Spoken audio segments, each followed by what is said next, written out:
Hello learners, welcome back to my channel. आज जो हम स्ट्रेटेजिक मार्केटिंग प्लानिंग का नेक्स्ट मॉडल करेंगे। स्टार्ट करने से पहले हमारा जो आप टेलीग्राम ग्रुप है उसे ज्वाइन कर लीजिए ताकि आपको अप टू डेट जो इन्फॉर्मेशन मिलती रहे। चलिए स्टार्ट करते हैं। Quarters 5 first model.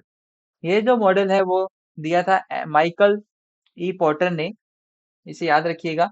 और ये जो मॉडल है आपको बताता है कि competitive intensity and attractiveness of the industry. देखिए, आपने कुछ पहले इन्वायरमेंटल स्कैनिंग के मॉडल पढ़े होंगे, जैसे स्वॉट एनालिसिस पढ़ा था, आपने पेस्टल पढ़ा है। तो ये क्या बताते हैं कि आप अपने एनवायरनमेंट से कैसे इंफॉर्मेशन ग्रैब कर सकते हैं और आपके लिए ये स्ट्रेंथ हो सकता है, वीकनेस होता है, अपॉर्चुनिटी हो सकता है और थ्रेट्स हो सकते हैं ये इंफॉर्मेशन। तो वैसे ये जो 5 फोर्स मॉडल है, इन्हें 5 डायमेंशंस दिए, जो बताता है कि आपकी जो कंपनी है वो कहाँ स्टैंड करती है, आपके मतलब क्या स्ट्रेंथ है, क्या वीकनेस है, क्या अपॉर्चुनिटी, क्या थ्रेट्स है। ये जो है इंडस्ट्री स्पेसिफिक बताते हैं, ना कि फर्म स्पेसिफिक। फर्म क्या होती है, जो पर्टिकुलर प्रोडक्ट में जो है वर्क करती है। लेकिन जब ये फर्म, काफी सारी फर्म्स जो है जो सेम प्रोडक्ट में वर्क करती है, उसे हम कहते हैं इंडस्ट्री। जैसे स्मार्टफोन है, एक फर्म स्मार्टफोन बनाती है, लेकिन मार्केट में काफी सारी कंपनीज होगी जो स्मार्टफोन बनाती है, तो ग्रुप ऑफ द कंपनी जो स्मार्टफोन बनाती है उसे हम कहते हैं इंडस्ट्री। तो ये जो 5 फोर्स मॉडल है वो इंडस्ट्री स्पेसिफिक जो है आपको जो है बताता है, आपकी स्वॉट एनालिसिस करता है। तो इसके जो 5 डायमेंशन है वो देख लेते हैं कौन कौन से हैं। पहला आपका है रिवाइवली अमंग द एग्जिस्टिंग कॉम्पिटिटर, कि आप जो कंपनी वर्क कर रहे हैं, आपकी कितने कॉम्पिटिटर है, आपके कितने कॉम्पिटिटर अवेलेबल है। मान लो आपके जो मार्केट में कॉम्पिटिटर हाई है, मतलब बहुत ज्यादा कॉम्पिटिटर है, या आपके बिल्कुल भी कंपटीशन है ही नहीं। अगर आपके बहुत ज्यादा कंपटीशन है, मान लीजिए आप, जैसे एग्जांपल लीजिए, रिलायंस कंपनी है, जियो है, उसके काफी सारे कॉम्पिटिटर जैसे एयरटेल है, वोडाफोन है, काफी सारी कंपनीज है। तो ये क्या है, हाई कंपटीशन है, इनको क्या करना पड़ता है, अपना प्रमोशन करना रहता है, बार बार प्राइस कम रखने पड़ते हैं। तो ये क्या होगा, आपकी मार्केटिंग स्ट्रेटेजी ऐसी रहेगी। नेक्स्ट आपके पास क्या है कि आपको मार्केट में बिल्कुल भी लो है, कंपटीशन बिल्कुल भी नहीं है, तो ये आपके लिए क्या एडवांटेज है एक तरीके से। तो आपका पहला जो डायमेंशन बताता है कि आप कितने कंपटीटर हैं आपके मार्केट में। नेक्स्ट जो आपका जो बताता है वो है आपका मार्केट के अंदर सप्लायर का बार्गेनिंग पावर कैसा है। आप जो कंपनी में प्रोडक्ट बनाते हैं तो उसके लिए आप रॉ मटेरियल तो खरीदते होंगे। रॉ मटेरियल कहाँ से खरीदते हैं, सप्लायर से खरीदते हैं। तो सप्लायर का कंट्रोल कैसा है, प्राइस रखने में हाई या फिर लो है। ये एक डायमेंशन कैसे बताता है कि आपका जो रॉ मटेरियल है वो कितना लिमिटेड है, ताकि आपका रॉ मटेरियल इतना स्कार्स है कि वो कहीं नहीं मिलता, या आपका जो दूसरे सप्लायर पे स्विच करने की जो कॉस्ट है वो हाई है। मान लीजिए एक सप्लायर से मैं खरीदता हूँ, वो मेरे पास का ही है, लेकिन दूसरा जो है वो काफी दूर है, तो स्विच ऑफ द दूसरी जो सप्लायर पे स्विच करने की कॉस्ट क्या हो जाएगी, हाई हो जाएगी। अगर ये सब ज्यादा है तो आपका क्या है, बाय जो सप्लायर जो मनमानी कर सकता है कि मेरे पास ये प्रोडक्ट सब रॉ मटेरियल तो किसी और से ले जा, अगर तेरे को ज्यादा कॉस्ट पड़ेगी तो अपनी मनमानी कर सकता है। तो इसमें डिग्री ऑफ क्या रहेगा, रिस्क क्या रहेगा, हाई रहेगा।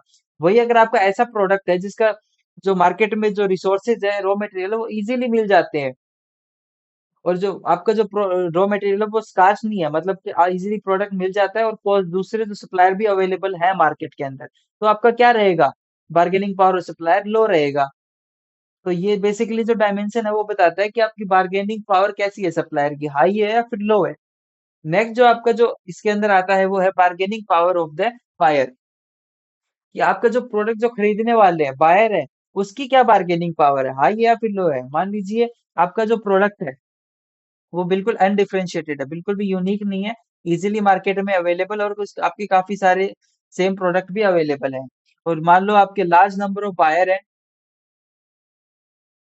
तो cost of switching of the buyer, मान लो कि आपने प्राइस इंक्रीज किए तो आप दूसरे प्रोडक्ट की तरफ बायर चले जाएंगे, उनको कोई मतलब नहीं है। कॉस्ट ऑफ जो है आपकी प्रोडक्ट की स्विच करने की वो लो है बिल्कुल भी। तो इस सिनेरियो में क्या रहेगा, आपकी जो बार्गेनिंग पावर ऑफ बायर है वो हाई रहेगा, कि बायर कह सकता है तुमने ज्यादा प्राइस रख ली है, ठीक है, रख ले, हम चले जाएंगे किसी और के पास, या फिर आप प्राइस कम करो तो ही हम आएंगे आपके पास में। तो बायर अपनी मनमानी कर सकता है अगर आपका प्रोडक्ट क्या है, अनडिफरेंशिएटेड है, लार्ज नंबर ऑफ बायर और cost of switching very low है। वही अगर इसका उल्टा कर दिया जाए, लो बार्गेनिंग पावर लो कब होगी, जब आपका प्रोडक्ट क्या है, यूनिक होगा। आप जो है अपने प्रोडक्ट को डिफरेंशिएट कर सकते हैं, आपका यूनिक प्रोडक्ट है। आपके जो कॉस्ट ऑफ स्विच, मतलब कि बायर को जो दूसरा प्रोडक्ट खरीदने में काफी कॉस्ट आ रही है, तो इस समय में क्या होगा आपका, बार्गेनिंग पावर ऑफ बायर क्या है, बहुत ही लो हो जाएगी, आपको एडवांटेज मिलेगा। तो ये dimension basically bargaining of power power of buyer के बारे में बताता है। नेक्स्ट जो आपका जो डायमेंशन है वो है threat of the new entrance.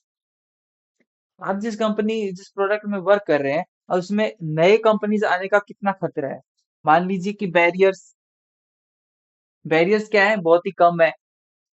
और आपके जो गवर्नमेंट के रिस्ट्रिक्शंस है इस कंपनी को आने के लिए वो भी क्या है, कम है। या फिर आपकी मान लीजिए कि cost of the new entry या गवर्नमेंट के रेगुलेशन या फिर आपके जो पेटेंट या कॉपीराइट आपका प्रोडक्ट का वो क्या है, बहुत ही कम है। तो इसमें क्या होगा, डिग्री ऑफ द न्यू एंट्रेंट क्या होगा, हाई रहेगा कि बहुत ज्यादा कंपटीटर जो है वो आ सकते हैं। वही अगर इसका उल्टा कर दिया जाए कि आपका प्रोडक्ट जो है वो क्या है, आप ने मार्केट के अंदर जो नए जो एंट्रेंट है उनके आने का एंट्री बैरियर क्या है, बहुत ज्यादा कॉस्ट पड़ रही है उनको आने के लिए। एंट्री कॉस्ट बहुत ज्यादा है। गवर्नमेंट के रिस्ट्रिक्शंस क्या है, बहुत ज्यादा है। तो इसके में क्या होगा, कंपटीटर आना नहीं चाहेंगे, तो इसमें आपको एडवांटेज मिलेगा। इसमें आपका rate of the new interest क्या रहेगा, लो रहेगा। तो बेसिकली ये वाला जो डायमेंशन है वो बताता है कि आपके मार्केट में आपके कंपनी के जो कॉम्पिटिटर के नए कॉम्पिटिटर आने के कितना खतरा है, कितना नहीं है। नेक्स्ट जो लास्ट जो हमारा जो है वो है threat of the substitution product. कि ये बताता है कि मान लीजिए आप जो प्रोडक्ट बनाते हैं, मान लिया आप टी में डील करते हैं, आपका सब्स्टिट्यूशन कितने हैं। कॉफी है, मान लो आप पेप्सी बना रहे हो, सॉफ्ट ड्रिंक बना रहे हो, आपका कंपटीटर की सब्स्टिट्यूशन अवेलेबल क्या है, कोक है। तो अगर मार्केट में आपके जो सब्स्टिट्यूशन है वो ज्यादा है, तो क्या है आपका threat of the substitution product high रहेगा। वही अगर आपका ये कर दिया जाए लो, आपका जैसा कोई प्रोडक्ट का सब्स्टिट्यूशन है ही नहीं मार्केट में, तो ये क्या रहेगा, लो रहेगा। तो बेसिकली जो आपका जो पोर्टर का 5 फोर्स मॉडल है वो यही बताता है कि आपको 5 डायमेंशन बताता है कि आपको मार्केट के अंदर कंपटीटर कितने हैं, नए कंपटीटर आने का खतरा कितना है, आपके बार्गेनिंग पावर ऑफ सप्लायर क्या है, बार्गेनिंग पावर ऑफ बायर क्या है, और नए सब्स्टिट्यूट प्रोडक्ट का कितना खतरा है। तो ताकि आप इसके अकॉर्डिंग अपनी जो मार्केट की जो स्ट्रेटजी है वो अपने कंपटीटर के अकॉर्डिंग बना सके। तो थैंक यू, आपको समझ में आया होगा कि ये हमारे पोर्टर्स का 5 फोर्स मॉडल क्या है। Thank you.